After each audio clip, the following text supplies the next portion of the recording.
ನಮ್ಮ ಕರ್ನಾಟಕ ರಾಜ್ಯದಲ್ಲಿ ಇರತಕ್ಕಂತ ಎಲ್ಲ ಜನರನ್ನ ಮುಟ್ಟಿಲ್ಲ. ಚೀಟಿ ಅಲ್ವಾ ಅದು? ಗಮ್ಮ ಹಚ್ಚಿದ ಇನ್ನೇನು ಯಾರಿಗೆ ಗೊತ್ತಾಗುತ್ತೆ? ಕೆಲವರಿಗೆ ಜಾತಿ ಹೇಳಕ ಮುಜುಗರ ಇರ್ತದೆ. ಮೊದಲ ಸಮೀಕ್ಷೆ ಕರೆಕ್ಟ್ ಇದೆ ಅಂತ ಯಾವ ರೂಲ್ಸ್ ಮೇಲೆ ಟೂಲ್ ಮೇಲೆ ಹೇಳ್ತೀರ ನೀವು? ಅವಾಗ್ಲೂ ಇದೇ ತರನೇ ಆಗಿ ಇದಕ್ಕಿಂತ ವರ್ಸ್ಟ್ ಇರ್ಬೋದು. ಆಕ್ಯುರೇಟ್ ವರದಿ ಎಂದೂ ತಗೊಳಕ್ ಸಾಧ್ಯ ಇಲ್ಲ. ಯಾಕೆಂದ್ರೆ ಸ್ಯಾಂಪಲ್ ಬೇಸಿಸ್ ನಲ್ಲಿ ಇವಾಗ ಎಲೆಕ್ಷನ್ ಪ್ರಿಡಿಕ್ಷನ್ ಮಾಡ್ತಾರೆ, ಸ್ಯಾಂಪಲ್ ಬೇಸಿಸ್ ನಲ್ಲಿ ಮಾಡ್ತಾರೆ. ಹಾಗೆ ಮಾಡುವ ಕಾರಣ 100% ಮಾಡಕ್ಕಾಗತ್ತೆ ಅಂತ ಹೇಳಕ್ ಆಗಲ್ಲ. ಆಧಾರ್ ನಂಬರ್ ಇಲ್ಲದೆ ಬಸ್ ಹತ್ತಂಗಿಲ್ಲ, ಏನೇ ರೇಷನ್ ತಗೊಳಂಗಿಲ್ಲ, ಹಂಗ್ ಮಾಡಿಬಿಟ್ರೆ ಅವಾಗ ಫ್ರೀಸ್ ಆಗುತ್ತೆ. ಸರ್, ಸರ್ಕಾರ ಜಾತಿ ಗಣತಿಯ ವರದಿ ಮೊದಲಿಟ್ಟಿತ್ತು, ಆಮೇಲೆ ಮರು ಸಮೀಕ್ಷೆ ಆಯ್ತು. ಮರು ಸಮೀಕ್ಷೆ ಎಷ್ಟು ಎಫೆಕ್ಟ್ ಆಗುತ್ತೆ ಅಂತ ಹೇಳ್ತೀರಾ ಸರ್? ಸರ್ಕಾರವೇ ಅದನ್ನು ಮಾಡಿದರೆ ಮರು ಸಮೀಕ್ಷೆಯು ಒರಿಜಿನಲ್ ಸಮೀಕ್ಷೆ ಹಾಗೆ ಆಗುತ್ತೆ. ಯಾಕೆಂದರೆ ಅದು ಯಾವ್ದಾದ್ರು NGO ವಹಿಸಿಕೊಟ್ರೆ ಅಥವಾ ಹೆಚ್ಚು ಪರಿಣಾಮಕಾರಿಯಾಗಿ ಬೇರೆ ಸಂಸ್ಥೆಗೆ ವಹಿಸಿಕೊಟ್ರೆ ಮಾಡುವ ಸಾಧ್ಯತೆ ಇಲ್ಲದೇ ಇದ್ದರೆ ಅದೇ ಆಗುತ್ತೆ. ಈಗಿರುವ ವರದಿಯೇ ಚೆನ್ನಾಗಿದೆ, ಬಳಸ್ಕೊಳ್ಬೋದು ಅಂತ ನಾನು ಹೇಳ್ತೀನಿ. ಓಕೆ, ಅಂದರೆ ಮೊದಲು ಬಂದಂತಹ ಜಾತಿ ಗಣತಿ ವರದಿಯನ್ನು ನೀವು ಒಪ್ಕೊಂಡಿದ್ದೀರಾ? ನೀವು ಅದನ್ನು ಅನಲೈಸ್ ಮಾಡೋದಾದ್ರೆ ಏನು ಹೇಳ್ತೀರಾ? ನಮ್ಮ ಕರ್ನಾಟಕ ರಾಜ್ಯದಲ್ಲಿ ಇರತಕ್ಕಂಥ ಎಲ್ಲ ಜನರನ್ನ ಮುಟ್ಟಿಲ್ಲ. ಬಹುಶಃ 30-40% ಮುಟ್ಟಿರಬಹುದು. ಹಾಗಾಗಿ ಅದು ಆ್ಯಕ್ಯುರೇಟ್ ಅಂತ ಹೇಳೋಕ್ಕಾಗಲ್ಲ. ಆದರೆ ಆ್ಯಕ್ಯುರೇಟ್ ವರದಿ ಎಂದೂ ತಗೊಳಕ್ಕೆ ಸಾಧ್ಯ ಇಲ್ಲ. ಯಾಕೆಂದರೆ ಸ್ಯಾಂಪಲ್ ಬೇಸಿಸ್ನಲ್ಲಿ ಇವಾಗ ಎಲೆಕ್ಷನ್ ಪ್ರಿಡಿಕ್ಷನ್ ಮಾಡ್ತಾರೆ, ಸ್ಯಾಂಪಲ್ ಬೇಸಿಸ್ನಲ್ಲಿ ಮಾಡ್ತಾರೆ. ಹಾಗೆ ಮಾಡುವ ಕಾರಣ 100% ಮಾಡೋಕ್ಕಾಗುತ್ತೆ ಅಂತ ಹೇಳೋಕ್ಕಾಗಲ್ಲ. ಸೊ ದೇರ್ ಫಾರ್ ಜನರಲಿ ಅದು ಆಗ್ಬೋದು ಅಂತ ಒಪ್ಕೊಳ್ಬೋದು ಅಂತ ನಾನು ಅನ್ಕೊಂಡು. ಓಕೆ, ಈಗ ಮರು ಸಮೀಕ್ಷೆ ಆಗ್ತಿದೆ, ಪರಿಶಿಷ್ಟ ಜಾತಿ ಪರಿಶಿಷ್ಟ ಪಂಗಡದವ್ರದ್ದು ಮರು ಸಮೀಕ್ಷೆ ಎಷ್ಟು ಎಫೆಕ್ಟ್ ಆಗುತ್ತೆ ಸರ್ಕಾರದ ಮೇಲೆ ಅಂತ?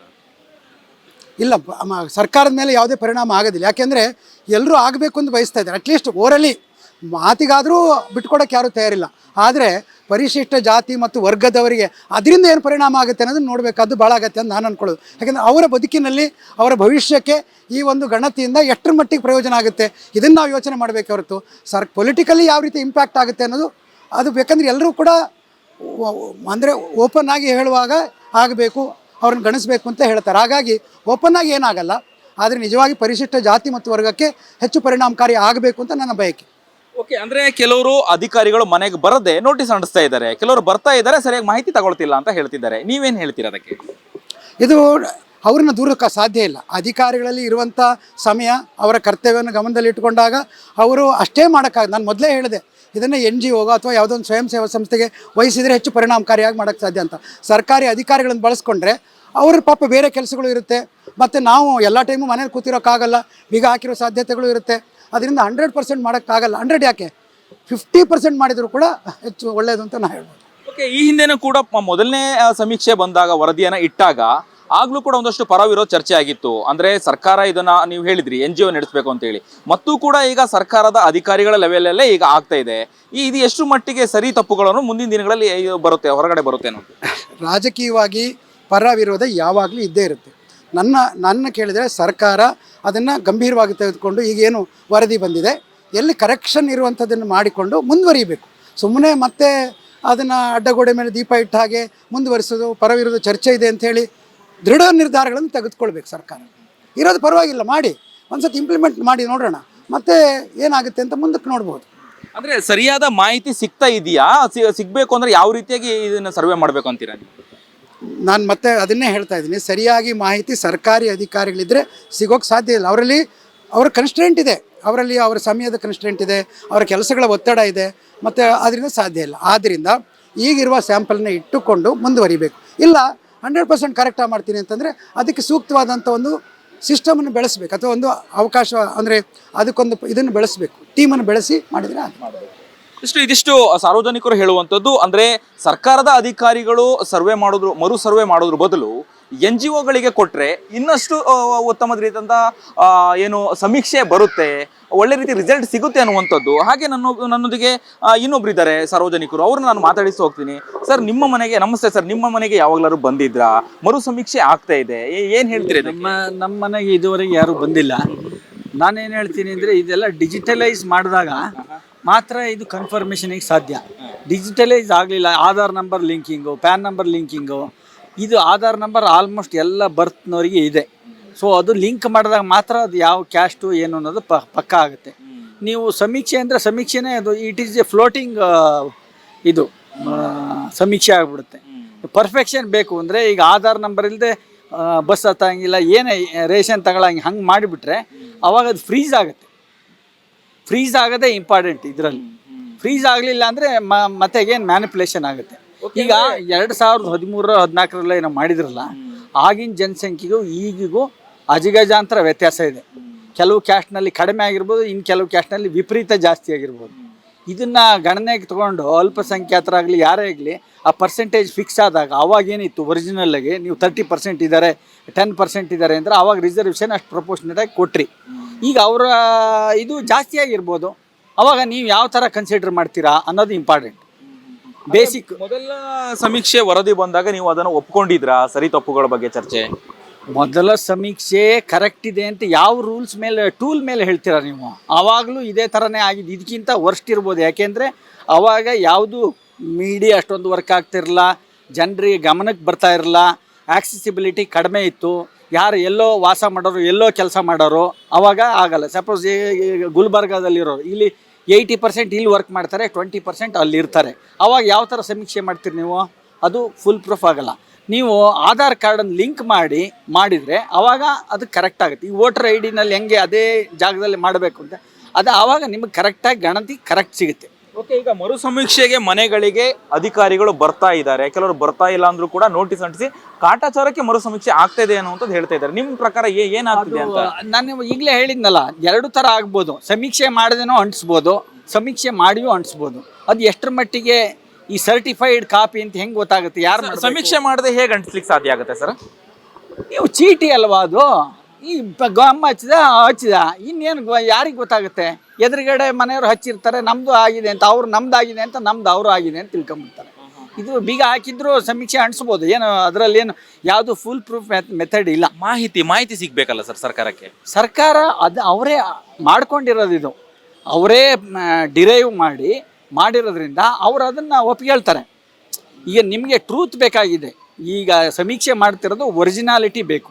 ಒರಿಜಿನಾಲಿಟಿಯಲ್ಲಿಂದ ಒರಿಜಿನಲ್ ರೆಕಾರ್ಡ್ಸಿಂದನೇ ತಗೊಳ್ಬೇಕೆ, ಲಿಂಕ್ ಮಾಡಬೇಕೆ ವಿನಃ ಸುಮ್ಮನೆ ಬಾಯಿ ಮಾತಿ ಕೇಳೋದು, ಇಲ್ಲಿ ಕೇಳೋದು, ಅಲ್ಲಿ ಕೇಳಿದರೆ ಅದು ಆಗೋದಿಲ್ಲ. ಅಂದರೆ ಸರ್ಕಾರದ ಸಿಬ್ಬಂದಿಗಳು ಇದು ಮರು ಸಮೀಕ್ಷೆ ಮಾಡಿದ್ರೆ ಸಮರ್ಪಕವಾದಂಥ ಮಾಹಿತಿ ಸಿಗಲ್ಲ ಅಂತ?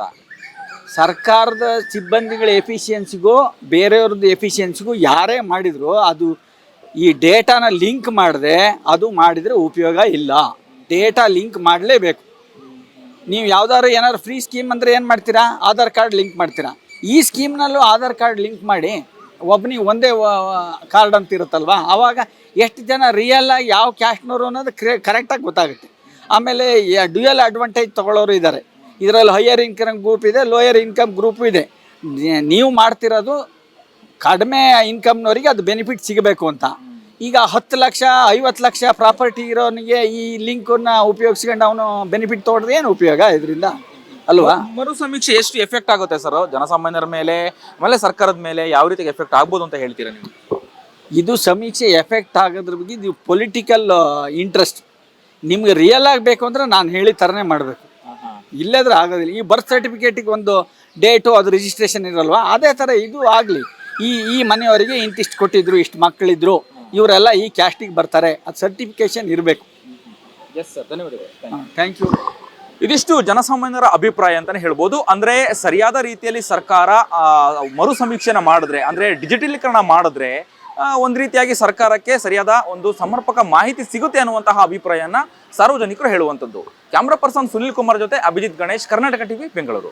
ಸರ್, ಜಾತಿ ಗಣತಿ ಮರು ಸಮೀಕ್ಷೆ ಆಗ್ತಾ ಇದೆ. ಪರಿಶಿಷ್ಟ ಜಾತಿ ಪರಿಶಿಷ್ಟ ಪಂಗಡದವ್ರದ್ದು ಒಂದು ಕಡೆ ಕಾಟಾಚಾರಕ್ಕೆ ಅನ್ನುವಂಥದ್ದು, ಇನ್ನೊಂದು ಕಡೆ ಸರ್ಕಾರ ಸಮರ್ಥಿಸುತ್ತಿದೆ. ಅಂದ್ರೆ ಅಧಿಕಾರಿಗಳೇ ಸ್ವತಃ ಮನೆಗೆ ಹೋಗಿ ಸಮೀಕ್ಷೆ ಮಾಡ್ತಾ ಇದ್ದಾರೆ ಅನ್ನುವಂಥದ್ದು. ಇದು ಎಷ್ಟು ಎಫೆಕ್ಟ್ ಆಗುತ್ತೆ ಸರ್ಕಾರದ ಮೇಲೆ ಮತ್ತೆ ಜನಸಾಮಾನ್ಯರ ಮೇಲೆ? ಈಗ ಮುಂಚೆ ಸಿದ್ದರಾಮಯ್ಯ ಜನಗಣತಿ ಮಾಡಿದ್ರು, ಅದೆಲ್ಲೋ ಇತ್ತು. ಅದೇ ಥರ ಇದು ಬರ್ತಾರೆ, ಮನೆ ಮುಂದೆ ಕಡೆ ಎಂಟ್ರೆಸ್ ಹೋಯ್ತಾರೆ, ಯಾರನ್ನೂ ಎಂಕ್ವೈರಿ ಮಾಡ್ತಾ ಇಲ್ಲ, ಏನಿಲ್ಲ. ಯಾವ ಜಾತಿ, ಯಾವ ಬುಡ, ಯಾವುದಿದು ಏನು ಕೇಳ್ತಾ ಇಲ್ಲ. ಸುಮ್ಮನೆ ಬರ್ತಾರೆ, ನಾಮಕಾವಸ್ಥೆಗೆ ಇರಲಿ ಇಲ್ಲದೆ ಹೋಗಲಿ ಅಂಟಿಸ್ಬಿಟ್ಟು ಹೋಗ್ತಾ ಇದ್ದಾರೆ. ಹಾಗಾದ್ರೆ ಈ ಮರು ಸಮೀಕ್ಷೆನೂ ಕೂಡ ಕಾಟಾಚಾರದ ರೀತಿಯಲ್ಲಿ ಇದೆ ಅಂತ ಹೇಳ್ತೀರಾ? ನಡೀತಾ ಐತೆ ಅಂತ ಅನ್ನಿಸ್ತಾ ಇದ್ದಂಗೆ. ಎಲ್ಲ ಮನೆಗೂ ಮೇಲ್ಗಡೆವರೆಗೂ ಹೋಗ್ತಾರೆ, ಯಾರು ಬೀಗ ಹಾಕಿಲ್ಲ ಅಂದರೂ ಅಲ್ಲಿ ಕೆಲ್ಸಕ್ಕೆ ಹೋಗಿದ್ರು ಏನು ಮಾಡಲ್ಲ, ಬಂದು ಅಂಟಿಸ್ಬಿಟ್ಟು ಹೋಗ್ತಾ ಇದ್ದಾರೆ. ಏನ್ ಅನ್ಸುತ್ತೆ ಸರ್ ಈ ರೀತಿ ಮಾಡ್ತಿರೋದು ನೋಡಿದ್ರೆ? ಏನ್ ಅನ್ಸುತ್ತೆ ನಿಮಗೆ? ಹಣ ಪೋಲಾಗುತ್ತೆ, ತೆರಿಗೆ ಹಣ ಪೋಲಾಗುತ್ತೆ. ಹೋದ ಸರಿ 170 ಕೋಟಿ ನೀನು ಖರ್ಚು ಮಾಡಿ ಸಿದ್ದರಾಮಯ್ಯ ಜನಗಣತಿ ಮಾಡ್ದ, ಮೂಲೆಗೆ ಹೋಯ್ತಲ್ಲ, ಅದೇ ಥರ ಇದೂ. ಹಂಗಾದ್ರೆ ಮರು ಸಮೀಕ್ಷೆನೂ ಕೂಡ ಮೂಲೆಗೆ ಹೋಗುತ್ತೆ ಅಂತ ಹೇಳ್ತೀರಾ? ಮೂಲೆಗೆ ಹೋಗುತ್ತೆ ಇದು. ಯಾರ ಮನೆಗೂ ಸರಿಯಾಗಿ ಬಂದು ಮಾಡ್ತಾಯಿಲ್ಲ. ಸರಿಯಾದ ಅಧಿಕಾರಿಗಳನ್ನಿಟ್ಟು ಸರಿಯಾದ ಮನೆಗೆ ಬಂದು ಅವನು ಏನು ಕೇಳೋದು ಇಲ್ಲ. 2 ಮನೆ ಕೇಳ್ತಾರೆ, 2 ಮನೆಗೆ ಅಂಟಿಸ್ಬಿಟ್ಟು ಹೋಗ್ತಾರೆ. ಹಾಗಿದ್ರೆ ಜಾತಿ ಗಣತಿ ಮರು ಸಮೀಕ್ಷೆ ಮಾಡಬೇಕು, ಸರಿಯಾಗಿ ಆಗಬೇಕು, ಸಮರ್ಪಕ ಮಾಹಿತಿ ಸಿಗಬೇಕು ಅಂದ್ರೆ ಸರ್ಕಾರ ಏನ್ ಮಾಡಬೇಕು, ಏನ್ ಕ್ರಮ ತಗೊಳ್ಬೇಕು? ಅವೆಲ್ಲ ಈಗ ಅದು ಟೀಚರ್ಸ್ ಮುಂಚೆ ಸೆನ್ಸಸ್ ಮಾಡ್ತಾರೆ, ಮತದಾರರ ಪಟ್ಟಿ ಬರೀತಾರಲ್ಲ, ಆ ಥರ ಮಾಡಿದ್ರೆ ಪ್ರತಿ ಮನೆಗೂ ಹೋಗಿ ನೀವು ಎಷ್ಟು ಜನ ಇದ್ದೀರಾ, ತಂದೆ ತಾಯಿ ಯಾರು, ಯಾವ ಜಾತಿ ಏನು ಎಲ್ಲ ಕೇಳಿದ್ರೆ ಕರೆಕ್ಟಾಗಿ ಬರ್ತದೆ. ಈ ವೋಟರ್ ಲಿಸ್ಟ್ ಮಾಡ್ತಾರಲ್ಲ ಸರ್, ಅದೇ ಥರ ಮಾಡ್ಬೇಕು ಇದನ್ನು. ಇವರು ಬರ್ತಾರೆ ಯಾವುದೋ ಅಂಟಿಸ್ಬಿಟ್ಟು ಹೋಗ್ತಾರೆ ಅಂತಂದರೆ ಕೆಲವ್ರಿಗೆ ಜಾತಿ ಹೇಳೋಕ್ಕೂ ಮುಜುಗರ ಇರ್ತದೆ. ಅದೇನು ಅಂತ ಗೊತ್ತಾಗ್ತಾ ಇಲ್ಲ. ಅವ್ರು ಇರೋ ಟೈಮಲ್ಲಿ ಬರೋಲ್ಲ, ಇಲ್ಲದೇ ಇರೋ ಟೈಮಲ್ಲೇ ಅವ್ರಿಗೇನು ಜನಗಣತಿ ಬೇಕು ಅಂಟಿಸ್ಬಿಟ್ಟು ಹೊರಟೋಯ್ತಾರೆ ಲೆಕ್ಕಾಚಾರಕ್ಕೆ. ಓಕೆ, ಇದನ್ನು ಏನು ಕಾಟಾಚಾರಕ್ಕಾಯ್ತು ಅಥವಾ ಸಮರ್ಪಕವಾದ ಮಾಹಿತಿ ಸಿಕ್ಕಿಲ್ಲ ಅಂತಂದ್ರೆ ಕತೆ ಏನು ಅಂತೇಳಿ ಜಾತಿ ಗಣತಿ ಏನು ಉದ್ದೇಶ ಏನು ಅನ್ನುವಂಥದ್ದು? ಸುಮ್ಮನೆ ದುಡ್ಡು ವೇಸ್ಟ್ ಆಗುತ್ತೆ ಅಷ್ಟೇ, ತೆರಿಗೆ ಹಣ ವೇಸ್ಟ್ ಆಗುತ್ತೆ. ಇದಿಷ್ಟು ಜನಸಾಮಾನ್ಯರ ಅಭಿಪ್ರಾಯ. ಕ್ಯಾಮ್ರಾ ಪರ್ಸನ್ ಸುನಿಲ್ ಕುಮಾರ್ ಜೊತೆ ಅಭಿಜಿತ್ ಗಣೇಶ್, ಕರ್ನಾಟಕ ಟಿವಿ, ಬೆಂಗಳೂರು. ನಾನು 86 kg ಇದ್ದವಳು 71 kg ಬಂದಿದ್ದೀನಿ. ವಯಸ್ಸಾದ್ಮೇಲೆ ಸ್ಮಾರ್ಟ್ ಆಗಿ ಕಾಣ್ತೀರಾ ಅಂದ್ರೆ ಜಿನ್ನಿ. 126 kg ವೇಟ್ ಇದ್ದು ನಾವು ಈಗ 114 kg ಲೆಕ್ಕ ಬಂದಿದ್ದೀವಿ. ಯಾವುದೇ ಸೈಡ್ ಎಫೆಕ್ಟ್ ಆಗಿಲ್ಲ ನಮಗೆ. 84ರಿಂದ 50 kg ಬಂದೆ, ಆಮೇಲೂ ಸಣ್ಣಗೆ ಫಿಟ್ ಆಗಿದ್ದೀನಿ. ಅದಕ್ಕೆ ನಾನು ಯೂಸ್ ಮಾಡ್ತಾ ಇರೋದು ಜೀನಿ ಸ್ಲಿಮ್. 84ರಿಂದ 50 kg ಬಂದೆ, ಆಮೇಲೂ ಸಣ್ಣಗೆ ಫಿಟ್ ಆಗಿದ್ದೀನಿ. ಅದಕ್ಕೆ ನಾನು ಯೂಸ್ ಮಾಡ್ತಾ ಇರೋದು ಜೀನಿ ಸ್ಲಿಮ್. ಸಣ್ಣ ಆಗೋಕ್ಕೆ ಜೀನಿ ಸ್ಲಿಮ್ ಯೂಸ್ ಮಾಡಿದೆ, ಹೆಲ್ದಿನೂ ಅದೇ. ನೀವು ಸಣ್ಣ ಆಗಬೇಕಾ, ಹೆಲ್ದಿ ಆಗಬೇಕಾ? ಹಾಗಿದ್ರೆ ಜೀನಿ ಸ್ಲಿಮ್ ಯೂಸ್ ಮಾಡಿ. ಸಣ್ಣ ಆಗೋದಕ್ಕೆ ಯಾವುದೋ ಪ್ರಾಡಕ್ಟ್ ಹೇಳ್ತಾ ಇದ್ದಾಳೆ, ಏನಾದರೂ ಸೈಡ್ ಎಫೆಕ್ಟ್ಸ್ ಇದೆ ಅಂತ ಯೋಚನೆ ಮಾಡ್ತಾ ಇದ್ದೀರಾ? ಖಂಡಿತ ಇಲ್ಲ, ಯಾಕಂದರೆ ಇದು ಕೆಮಿಕಲ್ ಫ್ರೀ. ಸಣ್ಣ ಆಗಬೇಕು ಅಂದರೆ ಜೀನಿ ಸ್ಲಿಮ್ ಯೂಸ್ ಮಾಡಿ. ಹೆಚ್ಚಿನ ಮಾಹಿತಿಗೆ ಕೆಳಗೆ ಡಿಸ್ಪ್ಲೇ ಆಗ್ತಿರೋ ನಂಬರ್ಗೆ ಕಾಲ್ ಮಾಡಿ.